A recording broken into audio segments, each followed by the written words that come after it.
en el medio ambiente y a desinfectantes comunes con los que es más facilita su transmisión. Es la principal causa de la gastroenteritis viral grave en niños menores de 5 años. Ahora tenemos una clasificación que se divide en 2 niveles. Primero los grupos de especies y los serotipos. Primero tenemos la clasificación de grupos de las especies que se determinan según el mecanismos antigénicos y la secuencia estructural de la proteína interna BP6. Los grupos principales existen 8 que es mencionada de la A a la H y de relevancia los locales del grupo A son los principales causantes de la diarrea infantil y son patógenos humanos frecuentes. Después tenemos la clasificación de los serotipos que se determina según los antígenos de la cápside externa, la proteína BP7 y también la BP4. Y estos antígenos son específicos y se pueden diferenciar en una muestra de generalización. Los importantes son 5 cepas de serotipos predominantes, tenemos la G1, G2, G3, G4 y la G9. Estos son responsables de la mayoría de parte de las enfermedades. La estructura de los tabiros. Tenemos 3 capas de proteínas. En la externa, la proteína BP4 es una proteína sensitiva. Se encarga de la inducción de anticuerpos neutralizantes y está asociada al fenotipado G. La proteína BP7, que es una lipoproteína, también realiza la inducción de anticuerpos neutralizados y está asociada con el fenotipado G. Después, en la capa intermedia, tenemos la proteína BP6, que está determinado de grupo A a J. Y en la parte interna tenemos la proteína BP1, BP3, la BP2 y un segmento de ARN de doble cadena. En cuanto a la transmisión, es por vía fecal oral. El virus se elimina en las heces de una persona infectada, lo que facilita su transmisión es la contaminación de objetos y de agua y de alimentos contaminados. Como mencioné anteriormente, este virus es estable, extremadamente estable en el tiempo. En unos grupos de riesgo, principalmente tenemos a los niños menores, a los niños pequeños, de entre 6 y 2 años. Sin embargo, también los adultos pueden infectarse, pero de manera más leve. La epidemiología. El rotavirus es responsable de miles de casos de diarrea y antes de presentar lo que es la vacuna, el rotavirus ha sido el principal causante de la hospitalización y muerte por el infantil. Esto afecta principalmente a lactantes y niños pequeños, como también a los adultos en dotes comunitarios. La incidencia es mayor en países de vías de desarrollo por sus condiciones de saneamiento deficiente. Patogenia. Esta infecta a enterocitos de las velocidades del intestino delgado, lo que provoca una atrofia y aplanamiento de las velocidades, provocando una disminución en la absorción de nutrientes. Después tenemos la modificación del citoplasma, esto destruye el mecanismo de transporte y también produce una enterotoxina viral, que es el NST4, que inicia la secreción del agua y electrolitos, así causando la diarrea. Después tenemos la destrucción epitelial, que es una extensión del daño y liberación masiva de viral, que provoca también la diarrea. Y ya cuando los enterocitos presionados se desprenden y liberan hasta 10 elevado a la 12 partículas por gramos de heces, provocan lo que es la mala absorción, el bloqueo de la absorción de agua y la pérdida de electrolitos. Y por último, manifestaciones clínicas. Esto llega a tener un periodo de incubación de 1 a 3 días y los síntomas principales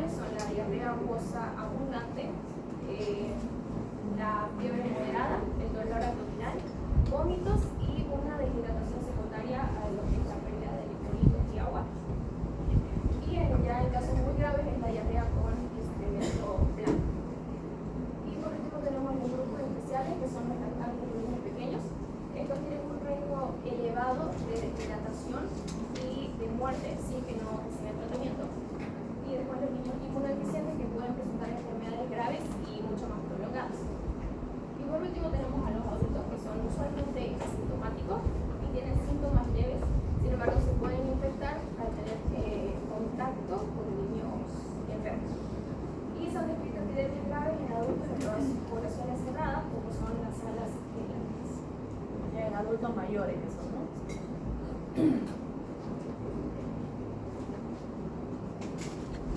Bueno, complicaciones más comunes. Tenemos el principal que es la deshidratación severa por la diarrea y vómitos intensos. Esto se puede causar por un desequilibrio hidroeléctrico, por la hiponatremia, hipocalemia, lesiones metabólicas, sobre todo en la diabetes. Y en casos graves o no tratados, el shock hipovolémico o insuficiencia renal prerenal.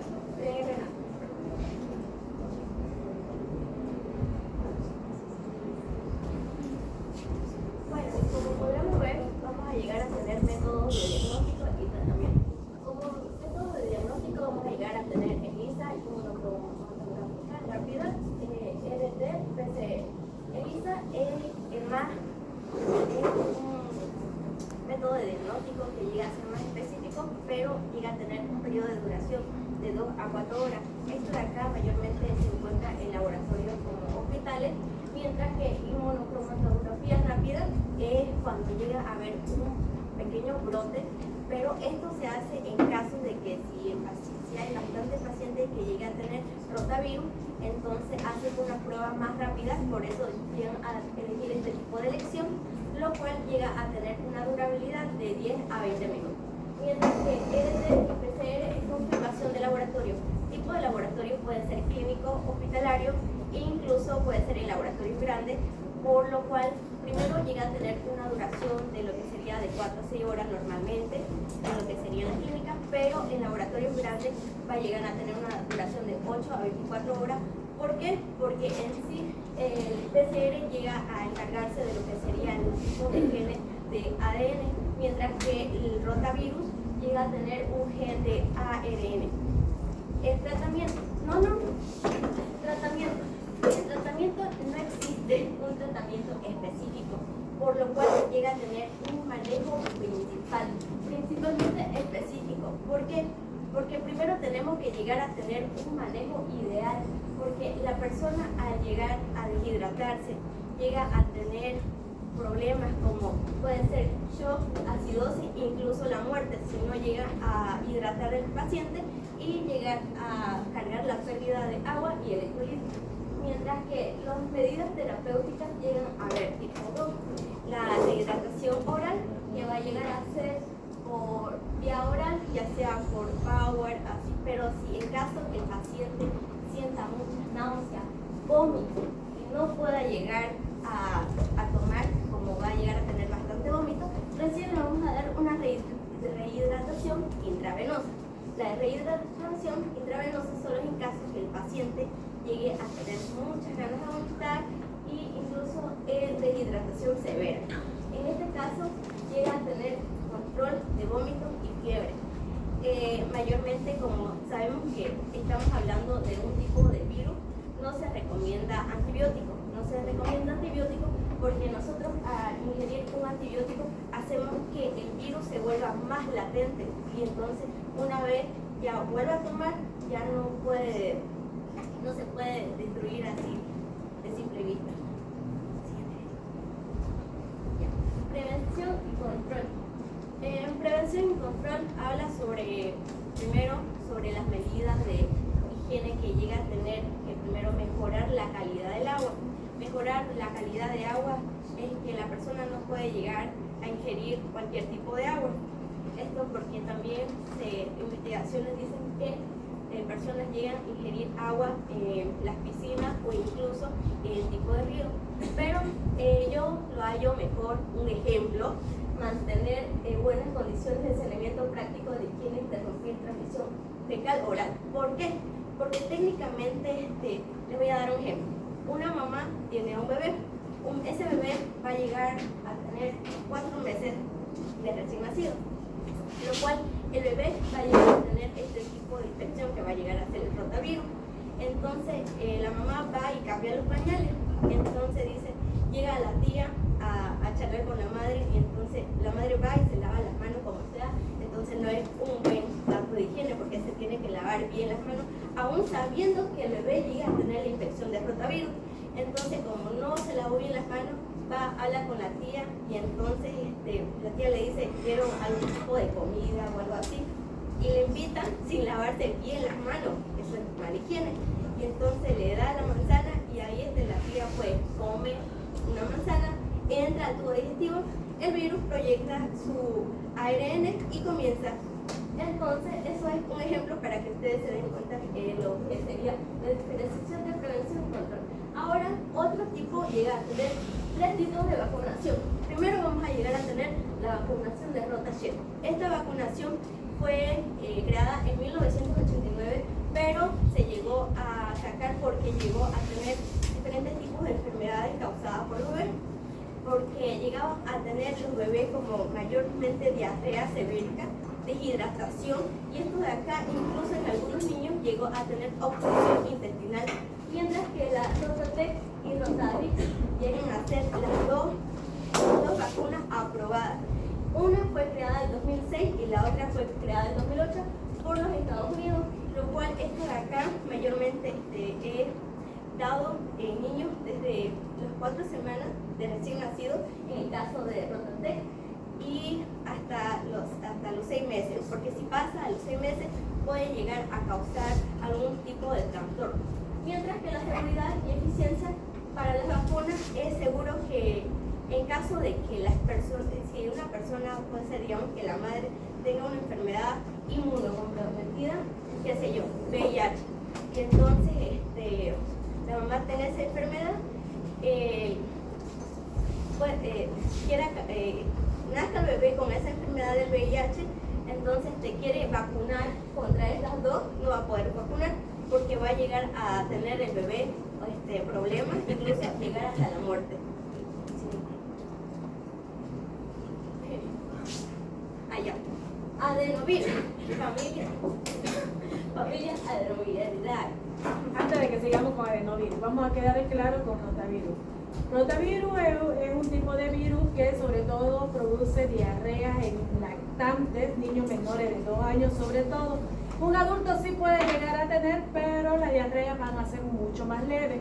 En los niños lactantes pueden haber 15, 20, hasta 30 deposiciones por día. Entonces estamos hablando de una gran deshidratación. Si esta deshidratación va acompañada de vómito, es necesaria la internación del paciente para hacer la suministración de hidratación por vía intravenosa. Muy bien, ¿cómo diagnostican ustedes? Ya les enseñé, solicitan moco fecal, el moco fecal les va a indicar que es viral. La mayoría de los lactantes tienen este rotavirus, aunque en Bolivia tenemos la vacuna. Aún así, igual pueden generar, no tan complejo, pero igual va a generar estas diarreas.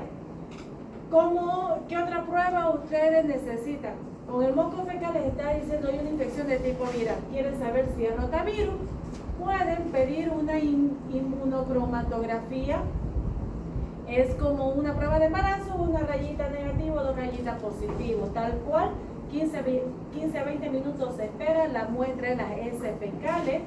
Es una prueba rápida de mucha ayuda.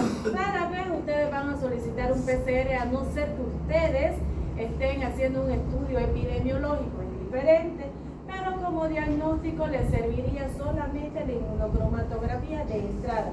Incluso yo le diría, el ELISA lo pediría en segundo plano. Me ayuda más inmunocromatografía porque quiero ya el resultado. ¿Por qué? Porque quiero saber cómo empezar a parar esa diarrea en este paciente. Y tratamiento, solo si tienen fiebre, hidratación en la base, y acompañen siempre con probióticos. Es importante, nunca den antibióticos, lo dijo muy bien su compañera. ¿Cuándo van a dar antibióticos? Cuando estén seguros que la infección es por una bacteria. Es más, muchas veces puede ser la bacteria que está ocasionando, pero con una buena hidratación igual va a salir sin necesidad del antibiótico. Hay ciertos casos, si hay fiebre, si hay disentería, esos casos, pacientes adultos mayores o niños pequeñitos, los lactantes, los extremos de la vida, sí voy a acudir a la utilización del antibiótico. Antes es mejor una buena hidratación, ¿ya? Prevención, si es un virus que ingresa por la boca a través de los alimentos, ustedes ya saben cómo lo van a prevenir. No es igual que los otros virus que estuvimos viendo en usar manga larga, repelente, porque no hay un vector en este caso, ¿cierto? Muy bien. ¿Alguna pregunta sobre el rotavirus? Sigamos con adenovirus. Adenovirus familiar adenoviridal. Este de aquí es un material ADN lineal bicatenario de doble hélice, lo cual llega a tener una formación de una cápsula o una cápsula de icosaédrica. Esto de aquí es un virus que se le llama desnudo, por lo cual no tiene una envoltura. Mayormente no tiene envoltura porque llegan a tener unos componentes claves que son cápsulas. Tiene exonas que llegarían a ser 240 exones, que va a llegar al primer componente, que va a ser un componente principal para llegar a hacer la formación de este virus, y más las pentosas, que van a ser 12 pentosas más la fibra. Esas fibras para que se lleguen a centrar en los tipos de grupos que van a llegar a ser tipos de grupos de cero grupo, que más adelante mi compañera le va a explicar, que son 50-57. Mientras que en la clasificación vamos a llegar a conocer este de acá, Mastadenovirus. Mastadenovirus es la clasificación que viene desde el virus cuando entra al ser humano, solo al ser humano. Mientras tanto, este grupo de clasificación causado por Mastadenovirus van a llegar a tener 7 grupos, de A a G, formando enfermedades biológicas. Mientras tanto, vamos a llegar a tener propiedades claves con alta resistencia en el ambiente y desinfectante.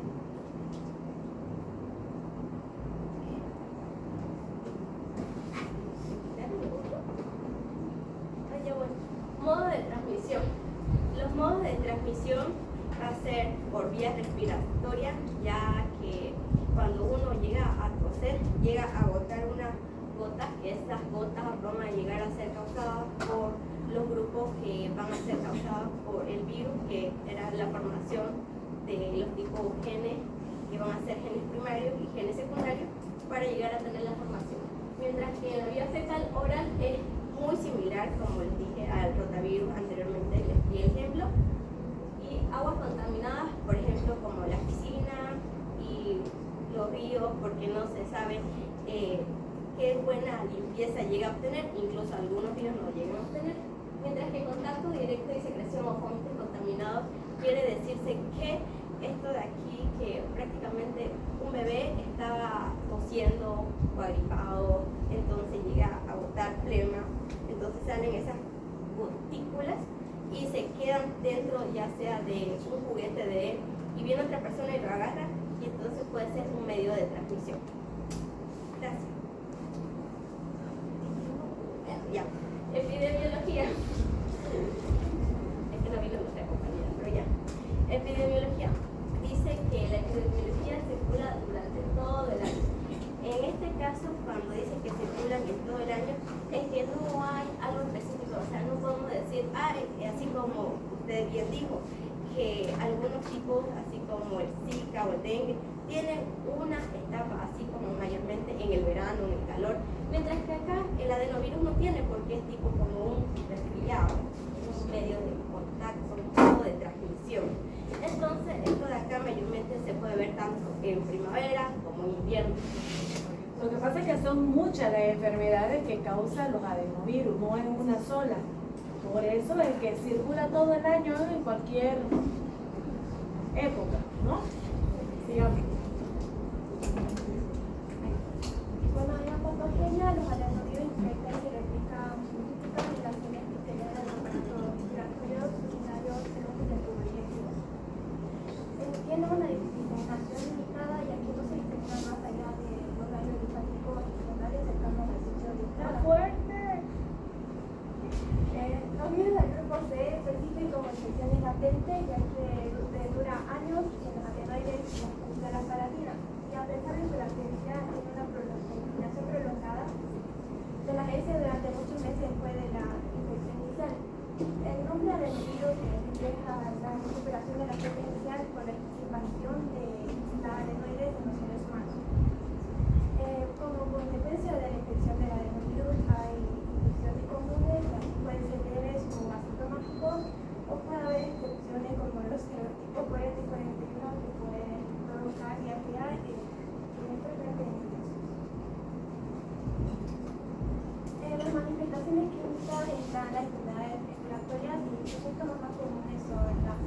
fiebre, tos y congestión nasal, que son los casos del tipo 1, 2 y 5, bastante comunes.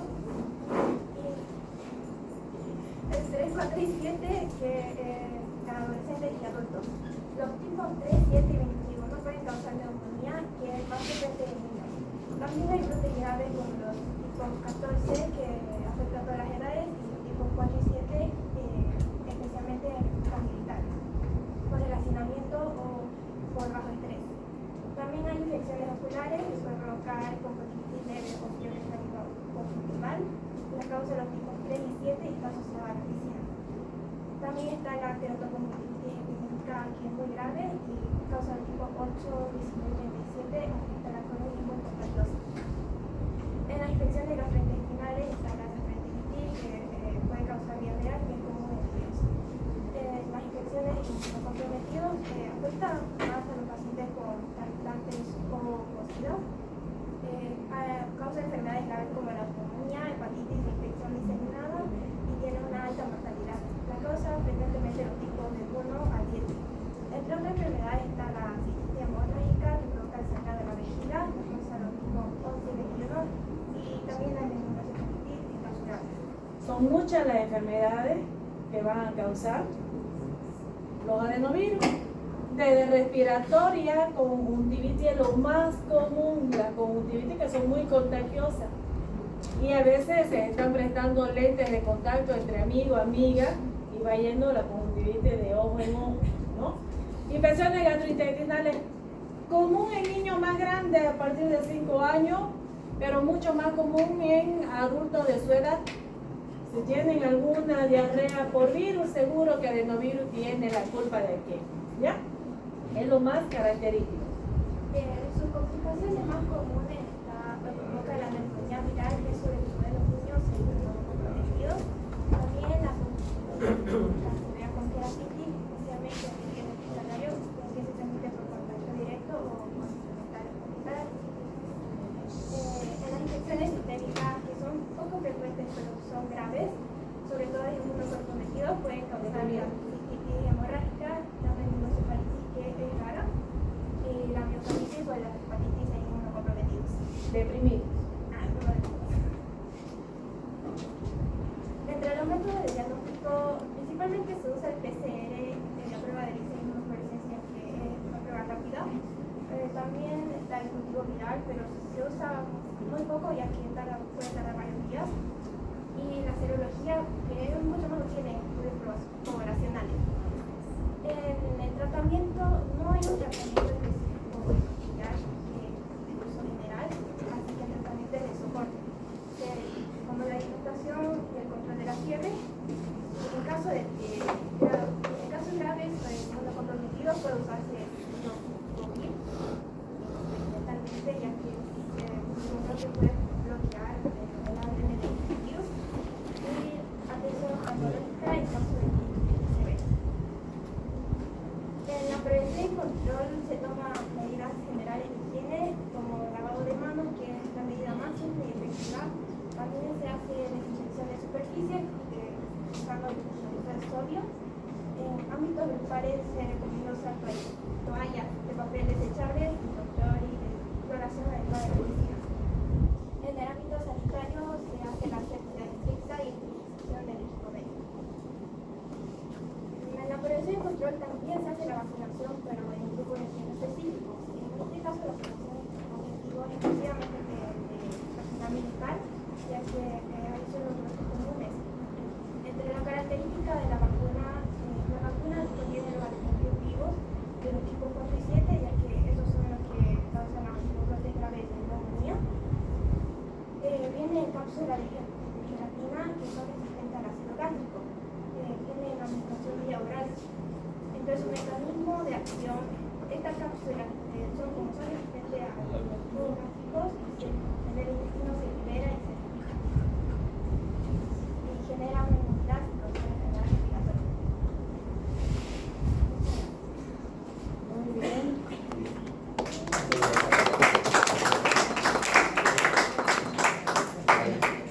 ¿Alguna pregunta con respecto a adenovirus? ¿Ninguna? Gracias. Gracias, chicas. Pueden sentarse. Lo van a pasar al grupo, por favor. Grupo hepatitis, por favor, pase al frente.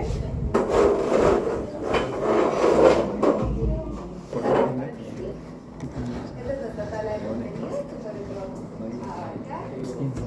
Y empezamos con el La hepatitis es una inflamación del hígado que se da por diferentes tipos de agentes virales. El hígado es un órgano muy importante ya que cumple funciones como sintetizar proteínas, producir bilis o almacenar nutrientes. Entonces, si este falla, sus funciones reducen considerablemente. La hepatitis viral se puede dividir en hepatitis aguda y hepatitis crónica. La hepatitis aguda aparece de repente y no dura mucho tiempo, mientras que la hepatitis crónica se puede extender en un periodo de más de 6 meses.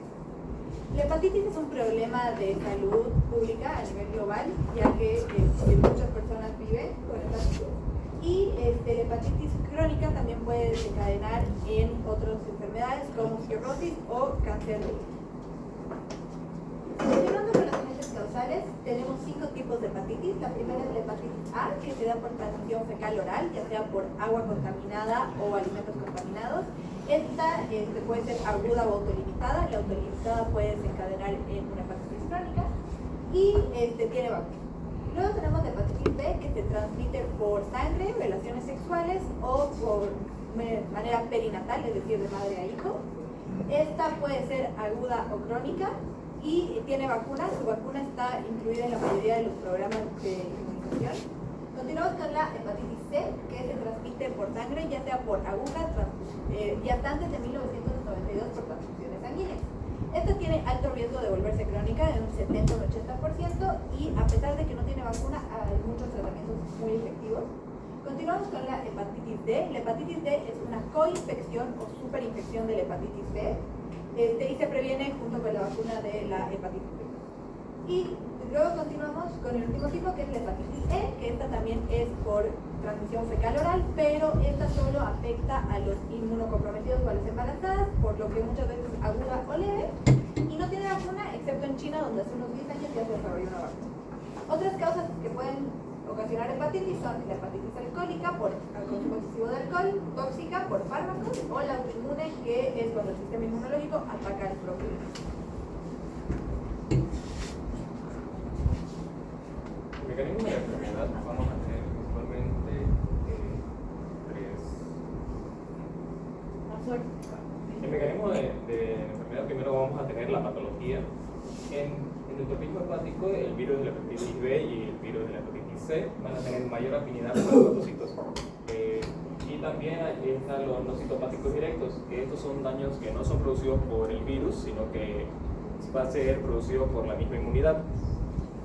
La respuesta inmune, los linfocitos T tóxicos van a ser los que van a ir a atacar a la célula del hepatocito infectado, y esto va a provocar una muerte celular y también daño tisular, y esto no lo va a eliminar al 100%, sino que siempre va a quedar ahí restante el virus. Y luego tenemos la evasión inmunológica, que el virus de la hepatitis B se va a adherir al ADN para que prevalezca, y el virus de la hepatitis C va a tener una alta variabilidad genética, por lo que no siempre va a poder controlarse. Luego la patogenia, primero vamos a ver que está la hepatitis aguda, que puede pasar a ser una hepatitis crónica. La hepatitis aguda puede ser una inflamación en el hígado, pueden ser autolimitadas, pueden resolverse, también puede ser en casos graves y evolucionar en una hepatitis con insuficiencia aguda. En la crónica puede durar hasta más de 6 meses y puede darse una degeneración de los hepatocitos y regeneración nodular. Después, algunas de las enfermedades que se nos va a presentar, por ejemplo, la cirrosis, el carcinoma hepatocelular y la fibrosis hepática, que ya son en casos más avanzados de la enfermedad.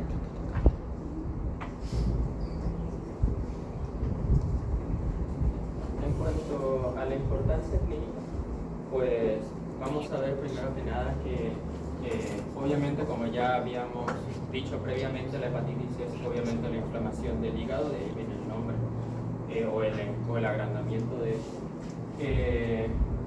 la hepatitis en sí tiene una gran tendencia a volverse crónica, independientemente del tipo de virus, y se convierte en crónica muy rápida, como paroxísticamente. Ahora, en base a la misma, pues obviamente, ¿en qué nos basamos en cuanto a la importancia clínica? Pues independientemente del paciente va a presentar síntomas difusos o directamente al inicio de la enfermedad va a prescribir como una persona sintomática de la misma, la cual va a generar una infección sin síntomas durante años. Ahora, en cuanto a los síntomas específicos, pues obviamente van a ser vagos y muy comunes, como los que voy a mencionar posteriormente. Y bueno, esto va a conllevar a un diagnóstico tardío, en el cual pues obviamente se ve retrasado por los síntomas que prescribe el paciente, los cuales son insuficientes como para que directamente cualquiera pudiera pensar en una hepatitis. Y pues va a haber desafíos terapéuticos dependiendo del tratamiento, ya que va a haber un diagnóstico tardío del paciente, lo cual va a proporcionar un pronóstico empeorado del propio paciente. Ahora, en cuanto a los signos y síntomas de la disfunción hepática, el principal signo claro que uno pudiera llegar a ver es la ictericia, la cual va a ser obviamente la coloración amarillenta de la piel, los ojos, y obviamente esto se debe a la acumulación de bilirrubina. Pero de allí vamos a presentar diferentes tipos de síntomas, como los que son, por ejemplo, síntomas más comunes o síntomas gastrointestinales. En cuanto a los síntomas comunes, pues obviamente vamos a tener la fatiga, náuseas, vómitos, pérdida de apetito y fiebre. Y en cuanto a los síntomas gastrointestinales, pues va a aparecer primero que nada el dolor abdominal, el cual va a ser un dolor principalmente difuso alojado en la región abdominal, pero luego se va a prescribir en la región del hipocondrio derecho, denominada principalmente por la inflamación del purpúreo. De ahí va a presentar orina oscura, que es una orina con un color profundo y concentrado, algo turbio, y heces pálidas por deficiencia del extracto bilinoso. Ahora, en cuanto a esto, pues también podemos ver la variabilidad clínica de la hepatitis viral, que va a presentar como un inicio súbito de la hepatitis aguda, con síntomas gripales como los que mencionaba previamente y la ictericia, para llegar a la derivación clínica que prescribe la patología. Pues obviamente hay que ver los diferentes tipos de riesgos prescritos en cada tipo de paciente. Los más mencionados son las personas, por ejemplo, inmunocomprometidas, que vendríamos a estar mencionando a las embarazadas, pacientes con VIH o pacientes que hayan tenido algún tipo de trasplante previo. Y en cuanto, por ejemplo, el riesgo de hepatitis fulminante va a ser más elevado en mujeres embarazadas por el hecho de la hepatitis del serotipo E, el cual va a estar prescrito obviamente por una deficiencia en los cuidados del saneamiento, aunque también los riesgos principales van a ser en niños, los cuales pueden llegar a prescribir hepatitis del serotipo del tipo A, ya que esta va a estar denominada por una infección fecal-oral y es más común en estos tipos de pacientes menores de 5 años y obviamente va a presentar un riesgo de hepatitis fulminante si es que no se llega a un tratamiento oportuno. Ahora, en cuanto a la hepatitis crónica o asintomática, pues en primera instancia va a presentarse, como ya venía diciendo, como un caso asintomático hasta que comience paroxísticamente la hepatitis crónica y ya sepamos que es una hepatitis. Y pues va a haber riesgo, por ejemplo, en lo que son las hepatitis B, C y D. Las más importantes va a llegar a ser, en este caso, por ejemplo, en los riesgos de coinfección, la D, ya que solo va a ocurrir cuando el paciente prescriba hepatitis B, como ya bien mencionó mi compañera previamente. Y esto va a aumentar el grado de aparición clínica y de la sintomatología del paciente, haciendo que llegue a una hepatitis crónica mucho más avanzada que en diversos tipos o en los diversos tipos de serotipos prescritos en la hepatitis, como lo que es en el caso de simplemente la B o la C. Ahora, en caso de neonatos, va a haber, por ejemplo, sintomatología leve o directamente ausente, los cuales pueden llegar a prescribir, por ejemplo, hepatitis E, como lo que es el caso de una infección vertical de la madre al feto. Y pues, como ya viene diciendo, es ausente en neonatos o directamente autolimitado. Ahora, hay evolución silenciosa en niños, independientemente del tipo de serotipo que se prescriba en la hepatitis, pero más principalmente en la B y la C, ya que son las que más riesgo contienen. Ahora, hay también riesgo de cronificación con manifestaciones atípicas dependiente del paciente al cual prescriba la enfermedad, y las manifestaciones atípicas más que nada se van a ver en los pacientes con inmunodepresión, como las que ya mencioné previamente. Ahora veremos la etiología de la hepatitis no viral, las cuales van a ser la hepatitis alcohólica, autoinmune y la tóxica. La alcohólica prescribirá más que nada a los pacientes que obviamente tengan un grado crónico de ingesta de alcohol, las cuales se van a presentar principalmente con hepatomegalia, ictericia y ascitis, que es la acumulación de líquido a nivel abdominal. Pero también va a prescribir con un síndrome de malnutrición por el hecho de que, como ya dije, es más presente en pacientes con un grado crónico de ingesta de bebidas alcohólicas. También tenemos, por ejemplo, por otro lado, la hepatitis autoinmune, que va a presentar una ictericia con manifestaciones sistémicas, ya que nuestro propio sistema inmune atacará directamente al hepatocito, evitando que pueda cumplir con sus funciones metabólicas normales. Tenemos la hepatitis tóxica o medicamentosa, la cual va a ser por una alta ingesta de medicamentos y también va a llegar a afectar al hígado en cierto grado, pero usualmente viene acompañado de náuseas, dolor y riesgo de coma. No es tan común de que avance una hepatitis crónica, pero puede llegar a desenvolverse si es que el paciente no es tratado en su debido momento. En cuanto a las complicaciones de la hepatitis crónica, que es a lo que nos deberíamos abocar, que es lo que principalmente llegaremos a ver ya que empieza paroxísticamente, y no podemos abocarnos primero que nada a una hepatitis aguda, pues vamos a tener que derivar la sintomatología del paciente dependiente del que se presente. Entonces, los primeros síntomas, los más comunes, va a llegar a ser, por ejemplo, una fibrosis, que es la cicatrización progresiva del tejido hepático, una coagulopatía que va a presentar problemas de sangrado debido a la disfunción hepática, las varices esofágicas muy comunes y detectables, por ejemplo, cuando se quiera hacer un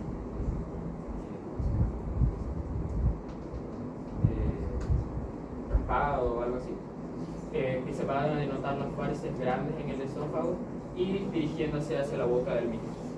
La ascitis, que es la más común, por así decirlo, que como ya dije, es la acumulación de líquido en el abdomen, y puede llegar a también prescribir una encefalopatía hepática.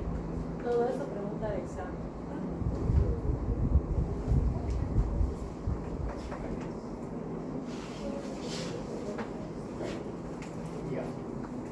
Continuando con la evolución y pronóstico.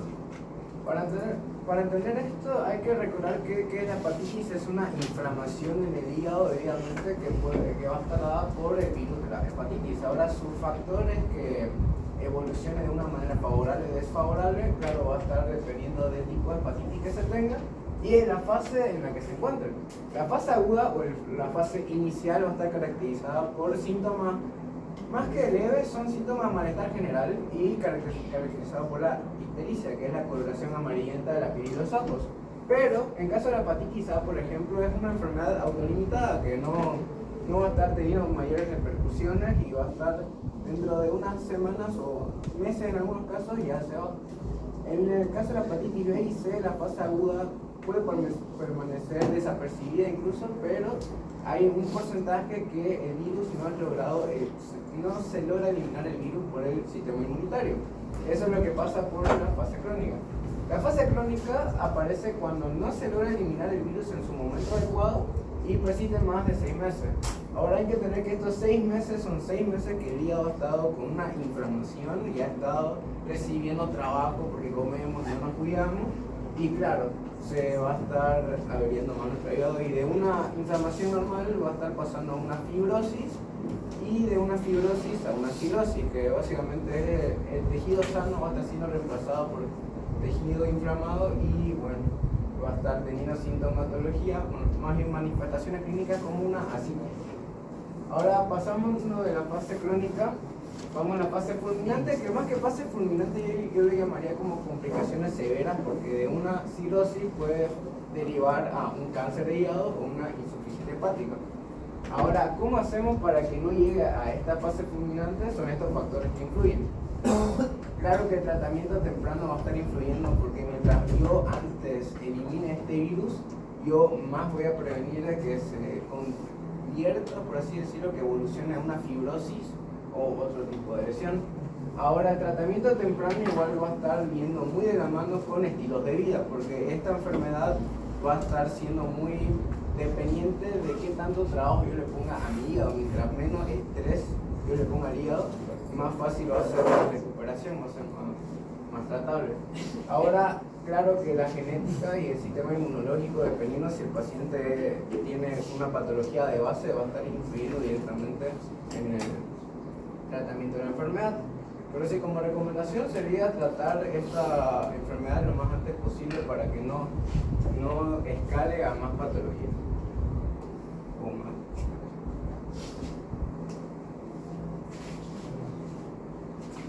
Ahora el manejo del tratamiento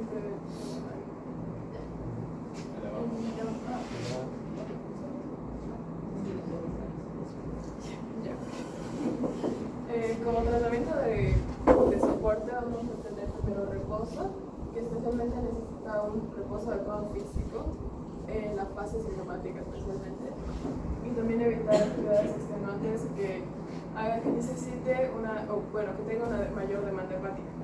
Luego tenemos hidratación y nutrición, donde debe estar hidratado adecuadamente, y oral preferiblemente, y en caso de tener una intolerancia o vómitos persistentes, se lo interna y se le da fluidoterapia intravenosa. Y también se debe tener una dieta adecuada y debe evitar comer comidas muy pesadas y que sean difíciles de digerir y optar por algo más fraccionado y mucho más ligero. También evitar el consumo de alcohol, de suplementos que no sean necesarios y un exceso de medicamentos. Luego un control de síntomas, que podemos usar antiméticos para las náuseas, para los vómitos, analgésicos pero con precaución, y si es que hay prurito también tratarlo de manera, no sé, con tópicos o con antihistamínicos. Luego monitoreo clínico y laboratorial, donde se va a tener un seguimiento del estado general del paciente y exámenes seguidos de la función hepática. Ahora, el tratamiento, esto va a depender del tipo de la hepatitis. En la hepatitis A y E se resuelven solos, con el reposo, con la rehidratación y con el cuidado de los síntomas. Luego en hepatitis crónica, en hepatitis B se usan antivirales como tenofovir y entecavir. Luego en hepatitis C se utilizan antivirales de acción directa que funcionan en el 95% de los casos. En hepatitis D el tratamiento es relativo y limitado porque en realidad se está tratando una hepatitis B subyacente. Funciona en un 30% de los casos como se quiere y tiene como función general solamente disminuir la carga viral del INFEXEM. Luego en hepatitis autoinmune se utilizan corticoides e inmunosupresores. En hepatitis alcohólica y tóxica, la suspensión de estas cosas tóxicas y un seguimiento médico según el daño hepático. Luego en prevención, igual depende del tipo de hepatitis. En hepatitis A y B tenemos disponibles las vacunas. Y en China la hepatitis E. Y estos son efectivos para prevenir la infección. Luego prácticas sexuales seguras con el uso de conservativos para evitar la hepatitis B, C y D. La higiene y saneamiento, que tiene incluido el lavado de manos y el consumo de agua potable para evitar hepatitis A y E. Y y evitar compartir agujas para prevenir VIH, especialmente en entornos peligrosos. O también el uso de material quirúrgico o cualquier otro tipo estéril, en casos también de riesgo como hacerse piercings y tatuajes para prevenir la infección.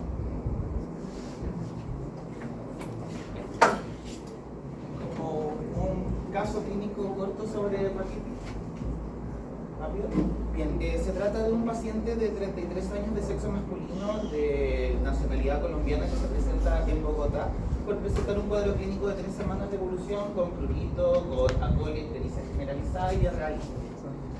El paciente negó haber consumo de alcohol excesivo, consumo de drogas inyectables y haber recibido transfusiones, pero sí declara haber tenido contacto sexual sin uso de preservativo durante los últimos 3 años.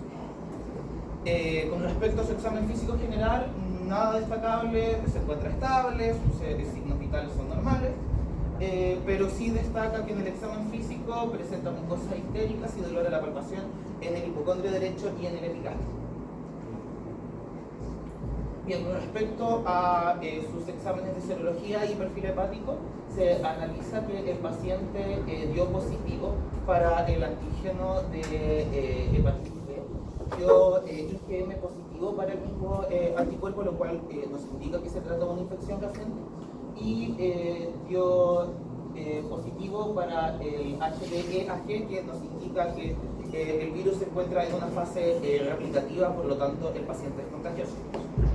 Dio negativo para los exámenes de hepatitis A, C y D, y dio no reactivo para VIH. Cuando se analiza su perfil hepático, vemos que tiene una hiperbilirrubinemia muy alta, de 8,7. La bilirrubina normal tiene un techo máximo de 5 a 6, está muy alta. Bilirrubina total 1. Valor de referencia 1. Vamos hablando de referencia. De referencia 1. Aquí tenemos 8, 7, ya me está viendo la. Tenemos muy altas las enzimas hepáticas, fosfatasa alcalina y LDL, lo cual nos está hablando de que nos encontramos efectivamente ante una hepatitis de tipo viral. Con respecto a sus exámenes de sangre, su hematocrito fue de un 53,6%, pero contrastado con la hemoglobina de un 17,9%, nos está hablando que nos encontramos ante una hemoconcentración más que a una policitemia. Con respecto a sus estudios de imagen, la ecografía abdominal nos permite encontrar que hay una estatosis hepática moderada, pero que el páncreas no es examinable por la presencia de meteoritos, por lo que se toma una colangioresonancia y nos encontramos que el páncreas estaba afectado, pero no hay compromiso de las vías biliares y no hay obstrucción hepática extrahepática. Bien, con respecto a la evolución del paciente, presenta persistencia del dolor abdominal. La bilirrubina sigue aumentando hasta llegar a máximos de 26,1 miligramos por decilitro, que es muy alto. El paciente presenta triglicéridos altos, pero que no explican no son motivos suficientes para explicar la pancreatitis. Y la pancreatitis aguda tendría que ser secundaria por el virus de hepatitis B. Y la función hepática es normal porque el factor 5 se encuentra normal. Con respecto a las medidas y tratamientos, al paciente se le indicaron principalmente medidas de soporte como vitamina K, hidratación, y en este caso se decidió no aplicar ni prescribir antivirales, ya que el paciente era inmunocompetente y de acuerdo a los autores no era indicado por la literatura, pero después encontramos que sí. Bien, con respecto a su evolución final, el paciente efectivamente tenía un diagnóstico de una hepatitis B con una pancreatitis intersticial no hepática, clasificación C de Baltasar. Presenta una mejoría clínica con sus signos clínicos y laboratoriales mejoría, presenta un descenso de la enzima hepática, lo cual ameritó un seguimiento ambulatorio y el alta del paciente. Muchas gracias.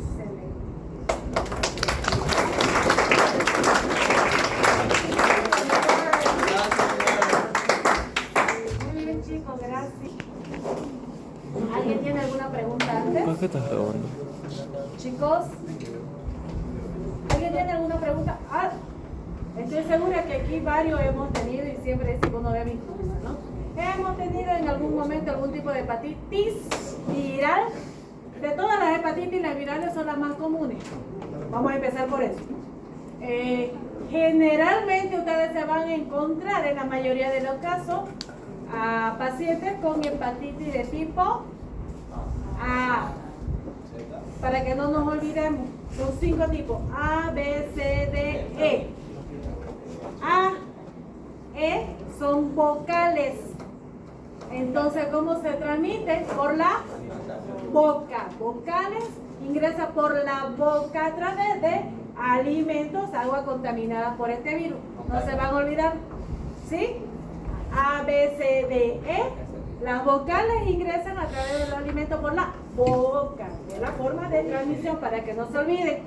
B, C, D son virus envueltos. Que estos virus envueltos se van a encontrar en la mucosa, secreciones, sangre. Años atrás se hablaba de que el tipo C se podría transmitir también, o se pudo transmitir en esa época a través de transfusiones sanguíneas. De todos estos 5 tipos de virus, son de diferentes tipos de familias. Para empezar, de los 5, solo el B, su material genético es ADN, que significa que usted lo va a tener para siempre. Es el único. Los demás son de material genético de ARN. Perfecto. El B puede producir, al igual que el C, una hepatitis crónica. Pero de los dos, la C le va a producir una hepatitis crónica. Va a llegar más la cronicidad. Y lo mencionaba su compañero, es muy difícil que en la fase aguda nos demos cuenta de que estamos cursándolo. Vamos a darnos cuenta recién cuando ya ha pasado bastante tiempo. Ahora, el tratamiento es muy efectivo. Su compañero mencionaba el 95%, yo estoy segura que es más. Podría llegar hasta el 98-99% de cura con los antivirales específicos para el virus de hepatitis C. El virus de la hepatitis B, como consecuencia más letal o complicación, la cirrosis o el cáncer hepático. El virus de la hepatitis D es defectuoso este virus porque necesita sí o sí, para poder replicarse, del virus de la hepatitis B. Si el paciente no tiene hepatitis B, él no puede ingresar a producir su enfermedad. Sí o sí necesita del B para poder replicarse. Entonces, ¿cómo me voy a proteger? De la misma manera que me protejo del B. ¿Cuáles son las vacunas necesarias para el personal de salud? Hepatitis B, una de ellas. ¿Se acuerdan? Lo vimos en práctica también. ¿Sí? Si yo sé cómo se va a transmitir, sé cómo voy a hacer la parte de prevención. E ingresa por alimentos contaminados, sin embargo, y lo mencionaban claramente sus compañeros, que él, si bien no hay gran cantidad en nuestro medio, es mucho más peligroso para las mujeres embarazadas. ¿Sí? Vacunas tenemos para la A, tenemos para la B. ¿Para la C tenemos vacuna? No hay vacuna para la C. La D defectuosa, ya saben. Sospechan de hepatitis, una característica muy común, lo mencionaba también su compañero, en la ictericia, la coloración amarillenta de la piel y mucosa. Sin embargo, muchas veces la bilirrubina no es tan alta que no permite que llegue a cambiar esa coloración amarillenta. Significa que no siempre ustedes van a observar esa característica amarilla. Cuando ya hay esa ictericia, ustedes van a tener valores de transaminasa altos. Nos mostraba su compañero valores de 1000, la O, valores de P, que es más específica, del hígado, por arriba de 2000 en su caso clínico, ¿no? De terror, ¿no? ¿Van a encontrarse? Sí, se van a encontrar con esa bilirrubina alta. Dice Fabio que él tenía 5000. Es de terror. En esos casos, Se van a encontrar ustedes con esos casos, sí, porque ya hubo bastante tiempo en que ese virus estuvo en el hepatocito haciendo y deshaciendo en ese lugar. Entonces hay bastante ictericia para encontrarnos con 5.000 pacientes. Tratamiento, ¿cuál sería? Evitar la comida chatarra primero, evitar las grasas. No, tampoco es de un pobrecito, ¿no? Obvio, cero alcohol. De paso, yo sé que no va a tener ni siquiera ganas de alcohol, obvio. Pero sí, la alimentación bastante blanca, ¿no? Donde no haya mucho esfuerzo. Si toma suplementos, si toma vitaminas, suspender todo eso, aunque sean suplementos. Hay que suspender hidratación. No sé si alguna vez les han dicho, chupa patilla, chupa patilla, chupa patilla. ¿Por qué? ¿Para qué? ¿Para qué eran las pastillas? ¿Para qué son las pastillas? Para evitar las náuseas en los niños pequeños, sobre todo que tienen náuseas y tienen muchas ganas de vomitar. Entonces se les da una pastilla o un dulce para que ellos puedan evitar esas náuseas, ¿ya? Pruebas de laboratorio, preguntas de examen. ¿Cómo usted se da cuenta que está frente a un paciente con hepatitis viral? Sin necesidad de que sepa cuál es la hepatitis. Primero van a solicitar ustedes un hemograma. En el hemograma puede que haya o no leucopenia. Pueden estar normales los leucocitos o un poco disminuidos. Estamos hablando de 4.000 si es que está disminuido, o valores de referencia 5.500, 6.000, pero nunca más elevado. Y vamos a hablar de una linfocitosis, que significa que va a haber mayor cantidad de linfocitos en comparación de los neutrófilos. Ustedes van a solicitar bilirrubinas. La bilirrubina total, valor de referencia 1. Elevado a eso, ya sospechen en hígado. Van a solicitar transaminasa, TGO, TGP. La P es más directa, me mide más. Son enzimas hepáticas, entonces estamos viendo la funcionalidad del hígado. La P va a estar mucho más elevada. Valores de referencia de transaminasa, hasta 41. Hoy estamos usando hasta 41 en la mayoría de los laboratorios, son los reactivos que nos están llegando. Teníamos más de 2.000 en el caso clínico. Pueden solicitar tiempo de protrombina, que van a estar acelerados los tiempos de protrombina, con un porcentaje de actividad disminuido, tal vez 75%, 70% de actividad, ¿ya? Eso es lo que me va a ayudar. Ahora, ya sé que el paciente está cursando por una hepatitis. Si yo quiero saber cuál de las hepatitis es, pido un ELISA, buscando antígeno de superficie o el antígeno core. Esos son los que me van a decir si es que está enfrente del virus de la hepatitis y está cursando la enfermedad, o si los encontrados vienen de una vacuna. ¿Cierto? Si es que son anticuerpos encontrados. Eso ya ustedes lo pueden solicitar. Anti-A, anti-B, anti-C, anti-D. Ustedes ya hacen la búsqueda de cuál de las hepatitis es la que están sospechando. ¿Cierto? ¿Alguna duda? Espero no estar olvidándome nada. Ya saben, prevención, tratamiento, vacunas.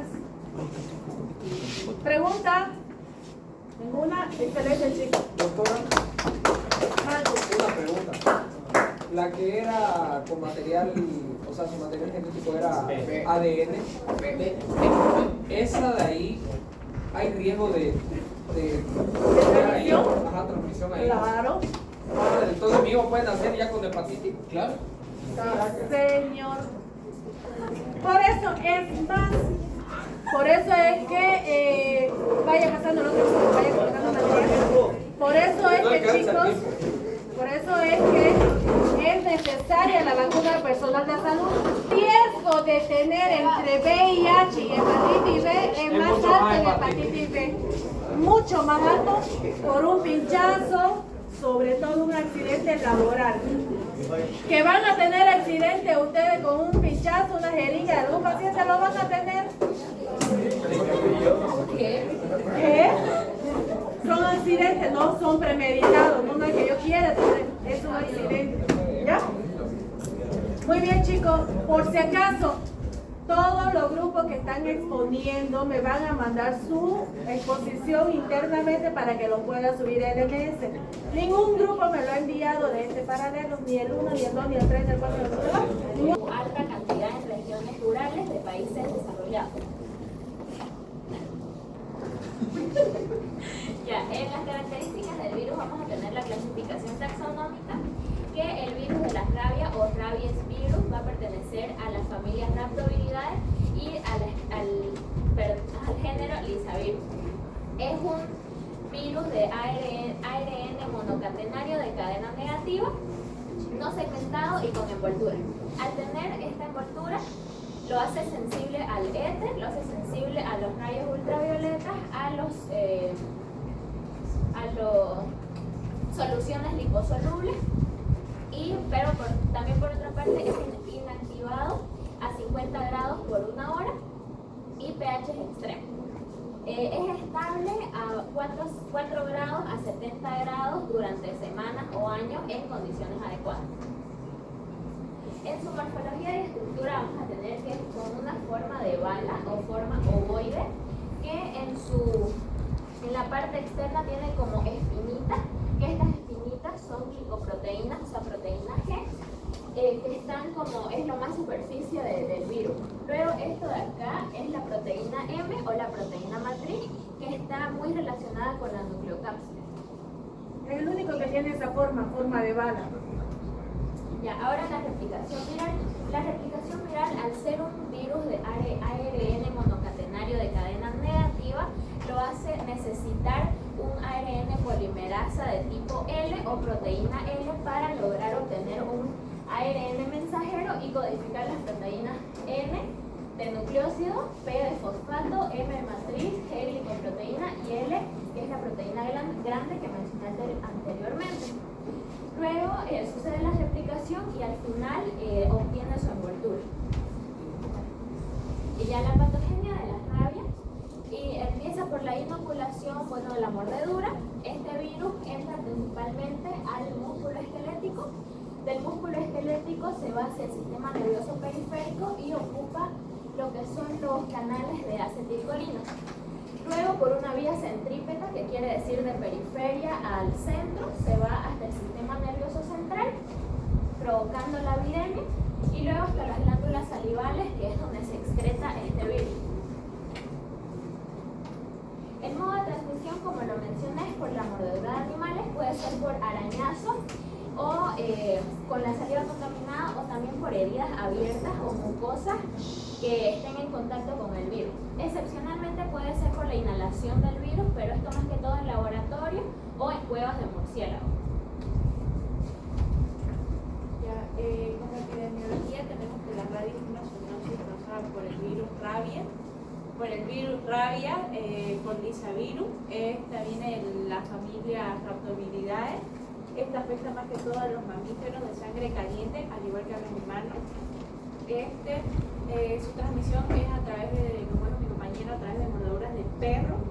Y en el reservorio tenemos en América Latina, que son lo que son los murciélagos y los perros. En América del Norte tenemos como los zorros, zorrillos, murciélagos, y la prevención de la vacunación de animales.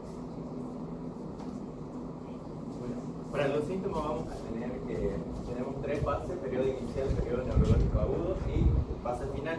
En el periodo inicial vamos a tener lo que sería la fiebre baja, dolor de cabeza, malestar de cuerpo, cansancio y pérdida de apetito, y también vamos a tener dolor, picazón o sensación de ardor donde fue la mordida. En la fase neurológica aguda vamos a tener ya las sensaciones más intensificadas, donde vamos a tener ansiedad, confusión, agitación, dificultad a la hora de tragar. También vamos a tener pasos musculares involuntarios y en otros casos podemos tener convulsión.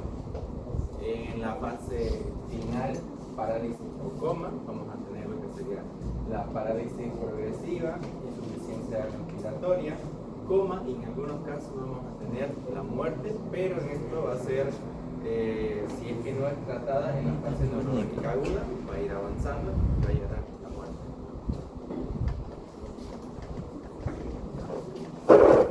En métodos diagnósticos vamos a tener los métodos diagnósticos específicos que hay son estos siguientes.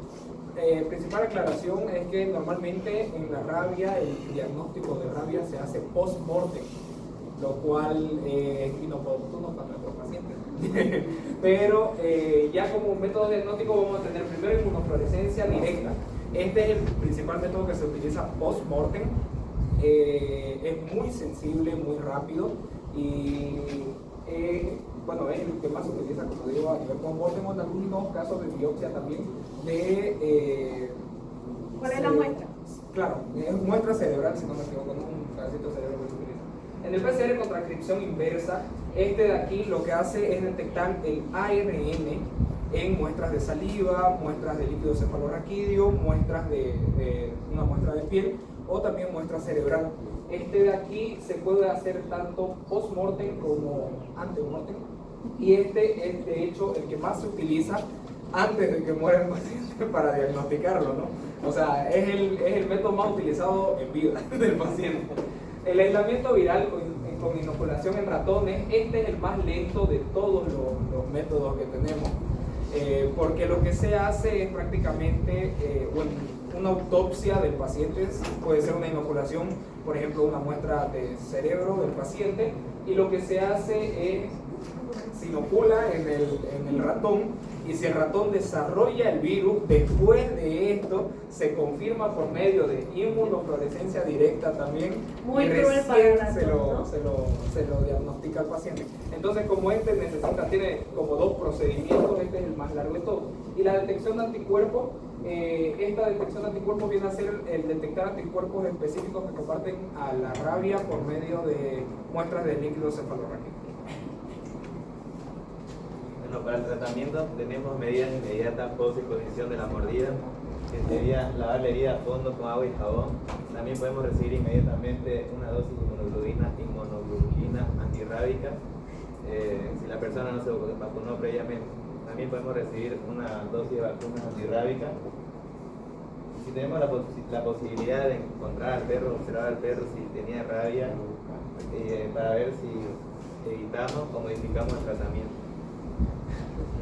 Pero tengo un esquema de vacunación antirrábica, si es que fue mordido, que la primera dosis sería antes de las 24 horas, el día 0, la segunda dosis el día 3, la tercera dosis el día 7, cuarta dosis el día 14 y dependiendo del país, la quinta dosis es un protocolo.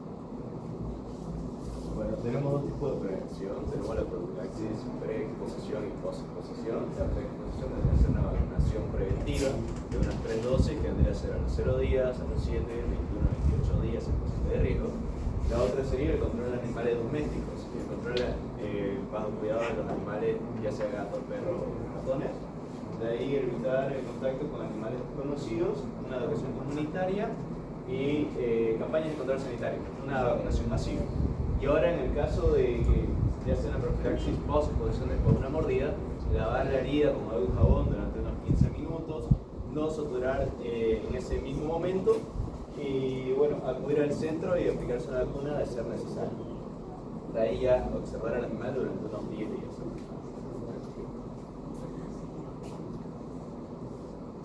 ¿La anterior? Esa es una pequeña imagen que refleja, bueno, como que todo lo que uno debería hacer si es que es mordido por algún perro. Por ejemplo, en mi pueblo es normal que, digamos, cuando uno va en moto, ¿cuál es su pueblo? En Buenavista. Qué De hermoso aquí pueblo. a 100 kilómetros, 120 kilómetros. Hermoso, Buenavista. Cuando uno anda en moto, como hay muchos perros por la calle y todo eso, van y los muerden a las personas en moto y estas personas tienen que ir al centro de salud y es todo un protocolo que ya, bueno, lo mencionaron mis compañeros. Ahora el poliovirus. Antes de seguir con poliovirus, vamos a hablar sobre rabia. Vamos a empezar a hablar sobre qué es la rabia, ¿no?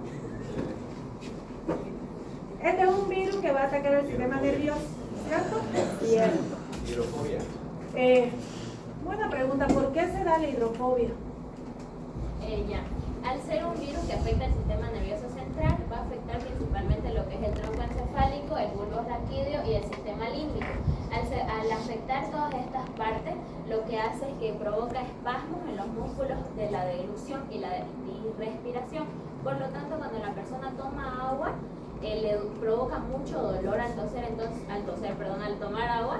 Entonces, por eso las personas evitan el contacto con el agua. Hay un espasmo sostenido con dolor. Y también hay lo que es la aerofobia, que es el miedo a las conducciones de aire, que esto es por la misma razón, afecta a los mismos lugares, pero hay una hiperpolarización de lo que es el tronco encefálico, entonces por eso produce la misma sensación. Entonces más como que es más psicológico, ¿no? El hecho de pensar que Sí, es quiero parecido. tomar agua, se produce el espasmo y el dolor. Entonces, de ahí es que tienen hidrofobia, el miedo a agua, ¿no? Perfecto. Entonces, si hablamos de la mortalidad en rabia, estamos hablando de un 99% de mortalidad. ¿No? Por eso decía su compañero, la mayoría de las veces lo vamos a poder diagnosticar con estudios post-mortem. La mayoría de las veces. Sin embargo, con algunas manifestaciones clínicas yo puedo saber que el paciente está cursando por una rabia precisamente con esta característica que estamos hablando. ¿Cómo se transmite? Mordedura por la saliva. Si no hay mordedura y hay solamente el perro viene a lamer, tal vez usted tenía una herida, puede ingresar también. No es solo por arañazo o mordedura. Este virus está en la saliva de este animal. Tomen en cuenta este dato. 99% de mortalidad significa que si yo no hago la parte de prevención que nos hablaron sus compañeros, aparecen los síntomas y es casi el 99% de mortalidad, ¿no? O sea, una vez aparecen los síntomas, es casi seguro de que el paciente llegue a la muerte, es letal. ¿Qué tiempo tengo entre el ingreso del virus hasta la aparición de síntomas? 24 horas. ¿Qué dicen? Algunos autores han indicado inclusive después de 10 años. ¿En qué está basado esto? Que puede ser 1, 2 semanas, 2 meses, 3 meses o 10 años en algunos de los casos. En el lugar de cercanía donde fue el ingreso, el lugar de ingreso de este virus. Por eso cuando es mano o cara es el lugar en el que más se preocupan y el y tratamiento también empieza más largo. la parte de prevención. Tengo 3 días entre que el virus llega y busca la célula para empezar a replicarse.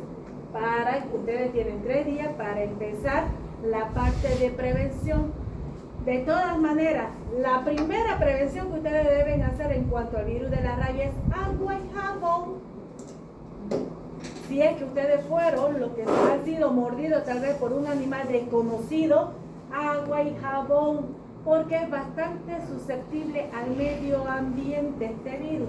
Es un virus envuelto, susceptible al medio ambiente, pero muy resistente a las mucosas, la sangre.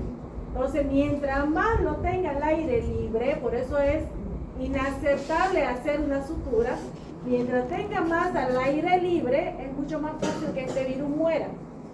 ¿En qué va? En el tiempo que va a aparecer los síntomas.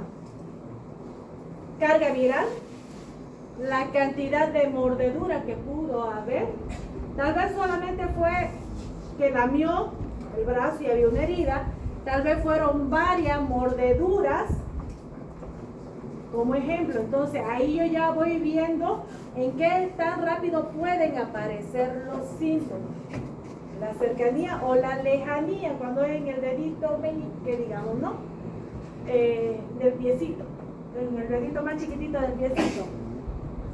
Ahí está la diferencia en el tiempo en que pueden aparecer los síntomas, ¿ya? De todas maneras, evitemos que su paciente llegue a los síntomas. Llegó el paciente. ¿El paciente será que le puede transmitir el virus de la rabia a usted como personal de salud? Sí. ¿Por qué? Porque se excreta por la saliva también. ¿Lo puede morder? No, pero hablando. ¿Hablando? ¿Con la gotita? Eso mismo. Entonces puede escupir. Le puede escupir. Es más, como están tan excitados, a estos pacientes uno los tiene que amarrar a veces. Si es que no hubo una inducción al coma, que es parte del tratamiento. Como están tan excitados y enojados porque están amarrados, pueden llegar a escupir. Si usted no tiene su gafas de protección, en la saliva que está el virus puede llegar a la mucosa conjuntiva. ¿No? Es importante la parte de bioseguridad, universalidad. Siempre debo estar con material de bioseguridad. No me canso nunca yo, ¿no? De hablar de bioseguridad. Entonces ya saben, sí se puede dar la transmisión de persona a persona. En estos casos, muy raro. Si sucede, hago una prevención post-exposición. ¿Ya? Muy bien. ¿Alguna pregunta con la rabia? Ninguna. Pasamos a poliovirus. Ok, sigamos. Ya, el poliovirus. El poliovirus es un virus súper importante ya que es el agente causal de la poliomielitis, que es una enfermedad de gran impacto a nivel mundial. Hace algunos años y actualmente que quedan 2 países sin erradicar la poliomielitis, pero bueno, está en vías de erradicación según la OMS. La poliomielitis produce una parálisis irreversible. Flácida. Sí. Ya, en la clasificación taxonómica tenemos que el poliovirus es del género de la familia Picornaviridae, del género enterovirus, y es el poliovirus humano. Este, al contrario del anterior, el virus de la rabia, posee un ARN monocatenario de cadena positiva. ¿Qué quiere decir? Que es muy resistente a solventes lipídicos, a éter. O sea, el virus es súper resistente incluso en superficie. Es inactivado a 50 y a 56 centígrados por 30 minutos y con formaldehído y cloro. Puede sobrevivir días en superficies, como mencionaba. En su estructura es uno de los virus más pequeños, que miden 30 nanómetros de diámetro. Tiene una forma isométrica simétrica y icosaédrica, que quiere decir que tiene 20 caras de triángulos equiláteros. No posee envoltura lipídica, lo que mencionaba hace rato, lo que le da alta resistencia al calor y al pH del estómago, que esto es muy importante ya que ese es su principal medio de transmisión. Codifica las proteínas en 2 tipos de proteínas: las proteínas estructurales, que son las BP1 a BP4, y las no estructurales, que son las que lo ayudan a la replicación. En su replicación, como mencionaba también, como tiene un ARN de cadena positiva, no requiere la polimerasa que requería el virus de la rabia, así que inmediatamente al entrar el virus al cuerpo, este ARN actúa como un ARN mensajero para su replicación. Por eso es de un contagio súper rápido. Ya, la patogénesis. Este virus ingresa por la mucosa, por las vías respiratorias, y luego pasa de las amígdalas hasta el intestino por las placas de Peyer. En las placas de Peyer se va hacia los ganglios cervicales y puede también atravesar la barrera hematoencefálica y produce lo que es la necrosis neuronal, que es la cual produce la parálisis plácica. El modo de transmisión, como mencionaba, es fecal-oral. Este es súper importante. ¿Por qué? Porque cuando uno come alimentos con comida contaminada, este virus se defeca en grandes cantidades, por lo que este virus aguanta mucho tiempo en el medio ambiente. Entonces, en países en guerra actualmente, como no tienen medidas de higiene, viven en hacinamiento, se propaga muy rápidamente. Y por contacto directo entre personas, vía oral o respiratoria, también en personas en hacinamientos, en cuarteles, puede ser en hospitales o también en estos países en guerra que mencionaba. En la epidemiología tenemos que es una enfermedad viral, esta es causada por el poliovirus. Como dijo mi compañera, es del género enterovirus y es de la familia picornavirus. Este va a tener serotipos 1, 2 y 3, que el más común es el tipo 1. Su reservorio es exclusivamente en el ser humano. Este se transmite principalmente de materia fecal oral, ya sea por agua o alimentos contaminados. También puede ser oral. Su tiempo de incubación es de 7 a 14 días y sus manifestaciones clínicas, la mayoría son leves o son asintomáticos. Igual da lo que es causa la parálisis flácida aguda o también la muerte, y más que todo da a niños de 5 años. Bueno, en los síntomas vamos a tener que tienen la infección leve y también los poliomielitis no paralítica. En la infección leve vamos a tener fiebre baja, dolor de garganta, dolor de cabeza, náusea, vómito, dolor abdominal y fatiga. También vamos a tener en la fase poliomielitis no paralítica lo que sería rigidez del cuello y de la espalda. También vamos a tener lo que sería náusea y vómito. Vamos a presentar también lo que sería fiebre y dolor de cabeza y entre otros síntomas. Ya. Método diagnóstico. El diagnóstico de la poliomielitis se caracteriza principalmente no solo por diagnosticarla, pero sino de diferenciarla de otras parálisis flácidas que podemos encontrar, parálisis flácidas agudas, PFA. El primero que vamos a tener es el aislamiento viral por cultivo celular. Este se va a hacer por medio de muestras de heces normalmente, y este también va a ser la base para la siguiente tipificación viral, que es la tipificación viral por reacción en cadena de polimerasa. Nos va a servir también para al momento de realizarla nosotros con previo cultivo, ¿no?, en el que vamos a encontrar los virus. Nos va a servir para también hallar el serotipo del virus, que puede ser 1, 2 o 3. Y estas pruebas serológicas, neutralización, vienen a ser prácticamente el conteo, si hallamos un aumento o un incremento en los títulos de anticuerpos neutralizantes de este virus, normalmente 4 veces más este incremento. Nosotros también podemos diferenciar de otro tipo de parálisis flácidas agudas. Bueno, para el tratamiento, para el poliovirus no tenemos un antibiótico en específico, así que lo que tenemos que hacer es un manejo sintomático y de soporte, con cuidados generales que sería reposo en cama, hidratación y una buena alimentación, aislamiento del paciente. También tenemos que controlar los síntomas con analgésicos y antipiréticos como el paracetamol y ibuprofeno, relajantes musculares y espasmos, y evitar aspirinas en niños. También tenemos que hacer soporte respiratorio con monitoreo y asistencia respiratoria que sirve parálisis de los músculos respiratorios.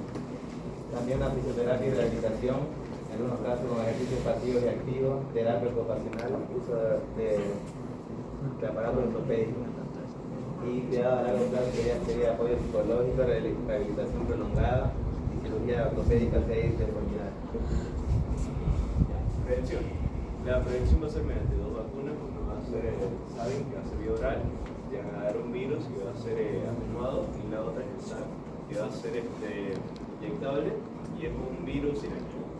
De ahí ya viene la higiene y saneamiento, que es el lavado de manos, evitar el consumo de agua contaminada o de alimentos contaminados y evitar el contacto con las heces. De ahí el control epidemiológico, que va a ser la vigilancia de casos, de ahí los pacientes infectados en aislamiento, y ya educación sanitaria, informar la importancia de la vacunación y una vacunación masiva.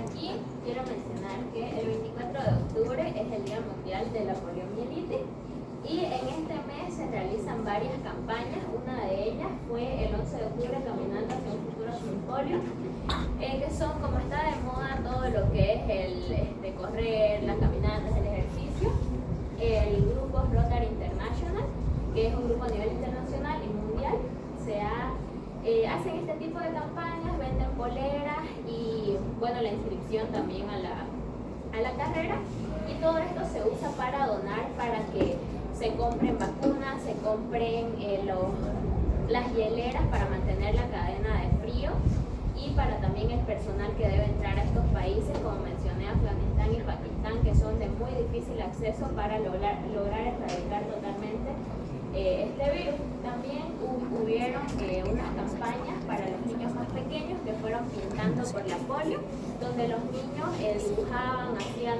cositas y se exponían en un salón súper grande, y el premio no era para los niños, sino era para apoyar a la causa.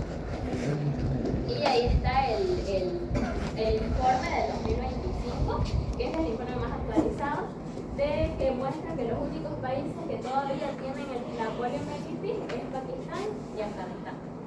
Si hablamos de eso, de epidemiología, ¿no? Entonces en Bolivia estamos libres de polio. Es más, un año, recuerdo hace muchos años atrás, estaban ofreciendo 1 millón de bolivianos para que pueda diagnosticar a algún paciente con polio. El serotipo 2 y 3 ya lo tenemos erradicado, nos falta el 1 que lo tenemos en esos países que usted mencionaba, ¿cierto? Ahí vamos a quedar, chicos. La siguiente semana